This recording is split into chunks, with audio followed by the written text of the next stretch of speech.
പ്രതിപക്ഷ നേതാവ് V D സതീശനെ അനുകൂലിച്ച് വീണ്ടും ഫ്ലെക്സ് ബോർഡുകൾ. മലപ്പുറം ജില്ലയിലാണ് ഫ്ലെക്സ് ബോർഡുകൾ പ്രത്യക്ഷപ്പെടുന്നത്. അതിനിടെ എറണാകുളത്ത് വി ഡി സതീശന്റെ തട്ടകത്തിൽ സതീശനെതിരെ DCC ഓഫീസിന് മുന്നിൽ ബാനർ പ്രത്യക്ഷപ്പെട്ടു. കോൺഗ്രസിലെ മുഖ്യമന്ത്രി ചർച്ചകളിൽ KPCC നടപടി തുടങ്ങി. ഇന്ത്യൻ എക്സ്പ്രസിലെ പരസ്യത്തിൽ Thiruvananthapuram DCC general secretary Prajin ബാബുവിന് KPCC കാരണം കാണിക്കൽ നോട്ടീസ് നൽകി. അച്ചടക്ക ലംഘനം ഉണ്ടായിട്ടില്ല എന്നും പ്രസിദ്ധീകരിച്ചത് പരസ്യമല്ല ഫീച്ചറാണെന്നുമാണ് പ്രജിൻ ബാബുവിന്റെ വിശദീകരണം. വിവരങ്ങളുമായി റോഷിപാൽ നമ്മളോടൊപ്പം. റോഷിപാൽ, മലപ്പുറത്ത് ഇത് മൂന്നാമത്തെ ഫ്ലെക്സ് ബോർഡാണ്. അതും AP അനിൽകുമാറിന്റെ മണ്ഡലത്തിലാണ് ഇന്ന് ഫ്ലെക്സ് ബോർഡ് വന്നത്. അതിന് തൊട്ട് മുൻപ് വി ഡി സതീശനെതിരെ ഫ്ലെക്സ് ബോർഡ് വന്നത് കൊച്ചിയിൽ തന്നെയാണ് എന്നത് മറ്റൊരു കൗതുകമാണ്. ഈ പ്രജിൻ ബാബുവിനെതിരെ നടപടിയെടുത്തിരിക്കുന്നത് ഇപ്പോൾ പരസ്യമാണോ ലേഖനമാണോ എന്നറിയാൻ KPCCക്ക് വലിയ ബുദ്ധിമുട്ടില്ലല്ലോ. മാധു, കോൺഗ്രസിലെ മുഖ്യമന്ത്രി ചർച്ചയിൽ കടുപ്പിക്കുകയാണ് KPCC നേതൃത്വം.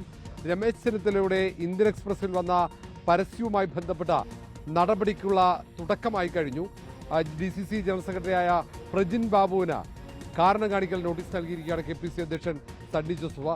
അത് അച്ചടക്ക ലംഘനമാണെന്ന് ചൂണ്ടിക്കാട്ടിയാണ് നോട്ടീസ് നൽകിയിരിക്കുന്നത്. 3 ദിവസത്തിനകം മറുപടി നൽകണമെന്ന ആവശ്യവുമുണ്ട്. അതേസമയം താൻ അച്ചടക്കം ലംഘിച്ചിട്ടില്ല, രമേശ് ചെന്നിത്തലയെക്കുറിച്ചുള്ള ഒരു ലേഖനമാണ് അവിടെ പ്രസിദ്ധീകരിച്ചത്, അതൊരു പരസ്യമല്ല എന്ന വിശദീകരണമാണ് ഇപ്പോൾ പ്രജിൻ ബാബുവിൻ്റെ ഭാഗത്ത് വരുന്നത്.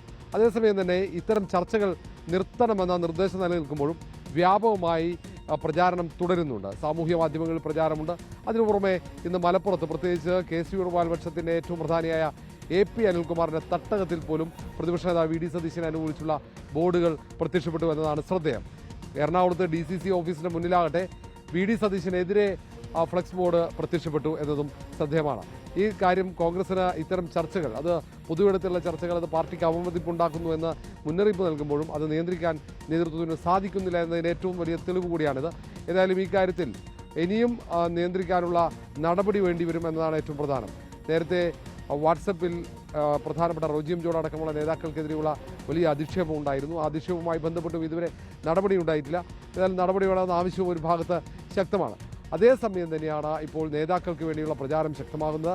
വി ഡി സതീശന് വേണ്ടി, KC വേണുഗോപാലിന് വേണ്ടി, രമേശ് ചെന്നിത്തലയ്ക്ക് വേണ്ടി, എല്ലാവർക്കും വേണ്ടി വ്യാപകമായി സാമൂഹ്യ മാധ്യമത്തിൽ പ്രചാരമുണ്ട്. അതിനിടയിൽ പരസ്പരം നേതാക്കളെ ചെളിവാരി എറിഞ്ഞുള്ള അധിക്ഷേപ പോസ്റ്ററുകളും ഒപ്പം കുറിപ്പുകളും സാമൂഹ്യ മാധ്യമത്തിൽ വ്യാപകമായി പ്രത്യക്ഷപ്പെടുന്നുണ്ട്.